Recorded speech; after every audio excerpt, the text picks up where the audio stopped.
makapaniwala sa matatamis na salita ng mga Amerikano. Walang puwang ang bulag sa gabinete na ito.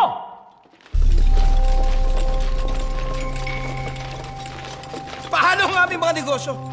Kapag nakapaglaban kami, babagsak ang ekonomiya. Paano namin mapapakain ang aming mga pamilya? Negosyo o kalayaan, bayan o sarili, pumili ka! Magandang araw po sa inyo lahat. Welcome po sa panibagong reaction video dito sa Makapili TV. Ito, pag-usapan naman po natin ito tungkol sa Pogo. So, marami na kasing kwento-kwento o marami na mga insidente, marami ng mga nangyayari patungkol dito sa mga illegal na Pogo. So, etong Pogo na to, merong gusto ng ipabanto sa Pilipinas. So, may mga senador na gustong ipabanto dahil nga sa mga kinakasungkutan nitong mga Pogo na to. So, ito, ang balitang ito, isa ito sa mga rason.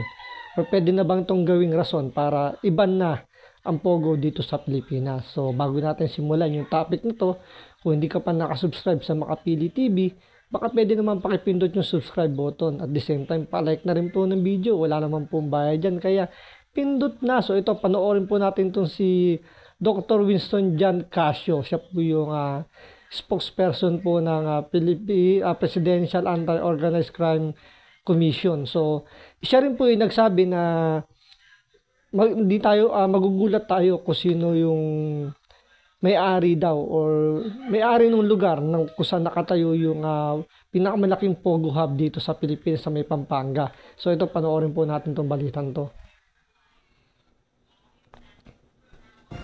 So, medyo malaking problema po ito para sa bayan natin kung mapatotohanan natin na meron nga nakapasok na mga espiya sa mga scam farms na ito. Malaking problema para sa national security ng bansa kung mapapatunayang nakapasok na ang mga espiya ng China sa mga Pogo Hub sa bansa. Kasunod ito ng pagkakadiskubre kahapon ng mas marami pang Chinese military uniform at isang police service medal. Kung authentic ang mga ito, dalawang bagay ang kinukonsidera ng PAOK. Una, mayroong nagtatrabaho sa Lucky South 99 na veteranong pulis o sundalo ng China. At ang pangalawang posibilidad ay ang pagkakaroon ng espiya na nagtatago sa mga Pogo Hub. Ito, medyo nakakatakot to itong mga nadiskubre daw nila na kung totoo man, kasi meron nagsasabi na baka daw planted lang yung paglalagay ng mga Chinese uniform doon, yung badge na nakita na yun. So may nagsasabing ganun na baka daw planted lang dahil gusto nga nilang matanggal tong Pogo rito sa Pampanga. Kasi alam niyo, siyempre negosyo yan. So siyempre kanya-kanyang iba't ibang kumpanya yung parang iba-ibang kumpanya yung may hawak niyan. So siyempre pag business gusto ng isang business, di ba, yung mga sindikato sa pelikula, sila gusto i-eliminate yung kanilang mga kalabang sindikato para sila lang yung magtagumpay or sila lang yung talagang matira, sila lang yung hawak ng mga ano nila, kung ano man yung business nila. So parang dito same thing din yung nangyayari, na gusto ng ibang Pogo na sila lang yung matira rito sa Pilipinas kasi nga malaking pera to, malaking grupo daw itong humahawak dito sa Pogo. So, kaya sinasabi ng iba, baka daw planted lang yung mga Chinese military uniform daw na yon. So, hindi natin alam. Pero yun nga, sinasabi lang naman natin kung ano man yung naririnig natin na may nagsasabi nga daw, baka daw planted lang daw yung paglalagay ng mga uniform doon. So, pero sa ibang banda naman, nakakatakot din kung totoo man na talagang nakita yung ganong mga uniforme na yon. So may posibilidad na may nakapasok na espiya dito sa ating bansa kasi nga hindi naman totaling tayo yung ini-spy ng mga Chinese o ng China kung talagang meron lang. Siguro kaya sila nag-spy dito para bantayan yung galaw ng Amerika. Kasi siyempre yung Amerika nandito sa atin dahil nga yung umiinit na tensyon ng Taiwan tsaka ng China medyo mukhang magti-trigger na kasi nakaambang na yung mga military warfare nila. So naka-standby na. So siguro kaya nandito yung kung meron man, talagang binabantayan kung ano yung magiging galaw ng Amerika. Ngayon, kung yung mga military uniform na yun is talagang part talaga ng military, so hindi siya pwedeng i-consider as para sa mga turista. O pwede namang bumisita rito kung sabihin natin Chinese military sila. Pwede naman sila pumunta rito as tourist. Pero kung nagtatrabaho diyan sa Pogo, medyo ibang parang iba na yung magiging nila ron. Kumbaga may ibang agenda na sila. Kasi aside sa pagiging military, nagtatrabaho sila as Pogo, medyo nakakabahala. So, kailangan ng talagang medyo malalim na investigasyon dyan para malaman kung ano ba talaga yung pakay ng mga Pogo, ng mga illegal na Pogo. Kasi meron naman mga legal na Pogo, meron din mga illegal. So, kailangan mag-focus talaga dun sa mga illegal na Pogo. Yung isa ay yung pinakamalala, baka naman meron nga talagang military spies na embedded dito sa ating mga illegal na mga online gaming farms na ito. Bear in mind, these are scam farms. These are what I dub as conduits of money laundering, no? Ilan sa mga uniforme na nakita sa ni-raid na compound ay luma na. We've talked to military experts from within the intelligence communities, and apparently they agree na ito nga po ay mga authentic na mga military People's Liberation Army uniforms. But then again, tama po kayo, dated na po ito. Meaning to say, mga lumang mga uniforme. So po pwede mga veterano nga po ang mga may-ari nito. Ngunit hanggang walang So since mga authenticate naman daw na ang mga uniform na ito yung mga luma na, so possible daw mga veterans na Chinese military. Pero siyempre kung veterans military sila, so pwede sila maging part ng intelligence ng China. So most probably nasa spy, more on pag-spy talaga yung pinakatrabaho nila para mag-gather ng information ng kung ano man yung iginagalaw ng Amerika at ng Pilipinas tungkol sa malamang to sa China to, sa China, I mean sa Taiwan. Hindi to more on sa West Philippine Sea issue, kasi kung sa West Philippine issue medyo matagal na kung talagang mag-start na dyan kagad yung gera, kasi tandaan nyo ilang beses nang winater cannon yung mga barko natin pero hindi gumalaw ang Amerika, hindi gumalaw yung ibang mga kaalyado daw natin. Sinasabi niya kaalyado raw pero hindi sila gumalaw, wala silang ginawang aksyon. So malamang sa malamang ginagamit yung surveillance na yan hindi lang sa West Philippine Sea, pero pinaka-main nila dyan is para bantayan kung ano igagalaw ng Pilipinas sa ng Amerika patungkol doon sa Taiwan. Kasi yun talaga yung pinaka-main concern ng China, yung mabawi nila yung Taiwan, kasi ang Taiwan is probinsya ng China.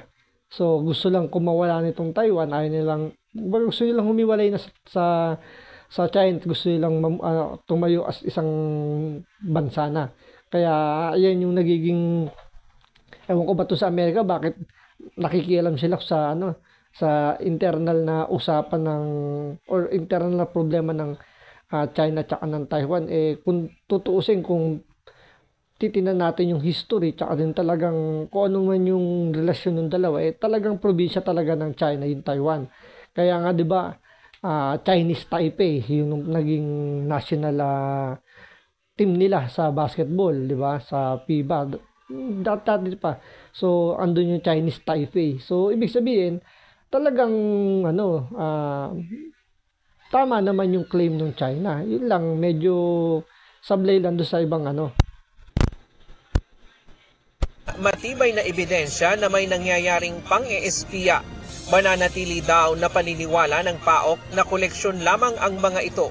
Samantala, tukoy na ang pagkakilanlan ng may-ari ng Lucky South 99, bagamat hindi pa ito isinasa publiko. Ito ang tanong, no? Bakit ayaw pa nilang papangalanan kung sino yung may-ari ng nitong mga establishment na ito? So, hindi naman sinasabing pangangalanan, sasabihin guilty or may kinalaman sila. Para lang malaman natin kung may connection ba siya sa mga politiko, sa mga kung sino man yung nagpamalakad ng pogo na yan.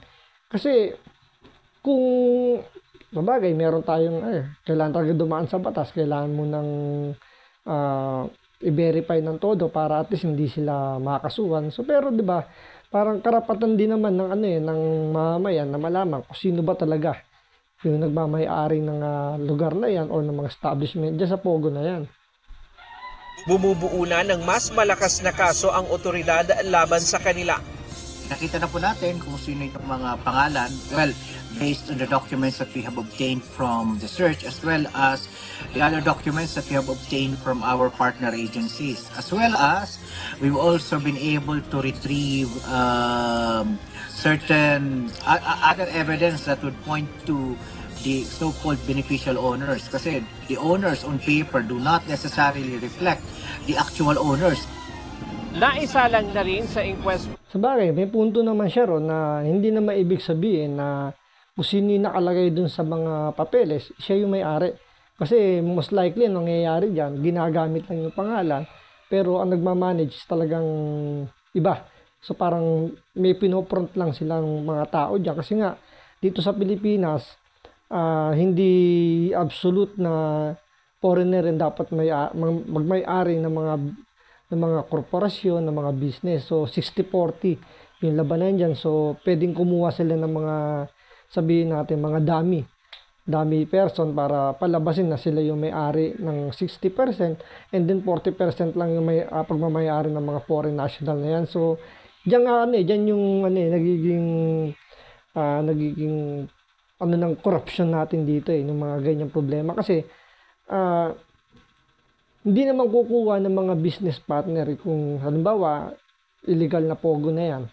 Hindi naman kukuha ng business partner yan ng mga matitino. Siyempre, yung mga matitinong negosyante ayaw niya ng problema, ayaw ng gulo. So pure on lang sila, business lang. So since yung pogo medyo masalimuot yan, gawa nga sugal yan. So hindi nalalayo sa mga, sabihin natin, sa mga issue, sa mga temptation, talagang malaking problema yan. So sakit sa ulo. So malamang sa malamang dami yung dami person lang, yung pinangalan lang sa kanila, pero ang nagmamay-ari talaga sa mga foreign national. So andun siguro, kaya siguro hindi pa nila mapangalanan kasi kailangan pa nila i-verify muna ng todo, kasi pwede nga naman silang mabalikan or pwede ring magkaroon ng hindi magandang perception dun sa tao na nakapangalan, kung sino man yung nakapangalan dun sa mga permit or mga papeles dito sa pogo na to.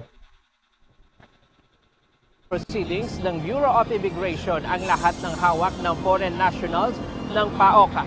Kabilang dito ang mga nahaharap sa kasong immigration violation dahil walang kaukulang dokumento na maipakita ang mga ito. Maiiwan naman sa bansa. So isa pa yan, paano nakapasok? O paano pinapayagan itong mga foreign national na to na wala silang kaukulang dokumento para makapagtrabaho rito sa Pilipinas? Kasi yun yung isa sa mga naging problema natin dyan na pinayagan na magkaroon ng e-passport yung mga Chinese. Chinese lang po ang merong e-passport. Pero yun, di ba? Pagkang Pilipino pupunta sa ibang bansa, hirap na hirap tayong, kailangan pa natin ng visa. So pahirapan bago makakuha ng visa. Pero pag pag ibang bansa ang pupuntahan ng Pilipino, medyo talagang dadaan sa butas ng karayom. So isa na yan yung ginawa sa China na ang bilis nilang makapasok dito, considering kahit itong mga kulang sa papeles nakakapasok dito. So malamang sa malamang karamihan dyan ang dala lang is tourist visa.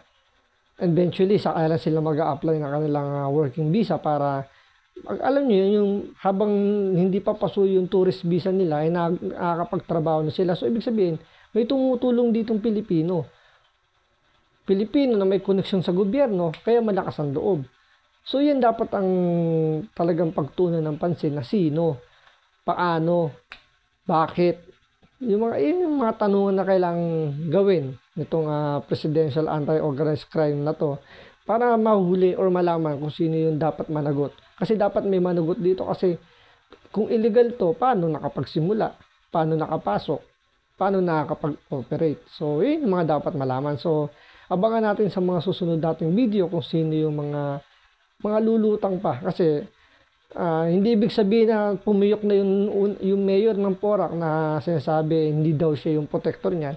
Ay ano yun kumbaga wala tayong ibang ibig sabihin doon. Ibig sabihin lang doon at least siya, dininay niya na. So, tingnan natin yung mga ibang government official kung may magdi-deny din. So, yun lang po.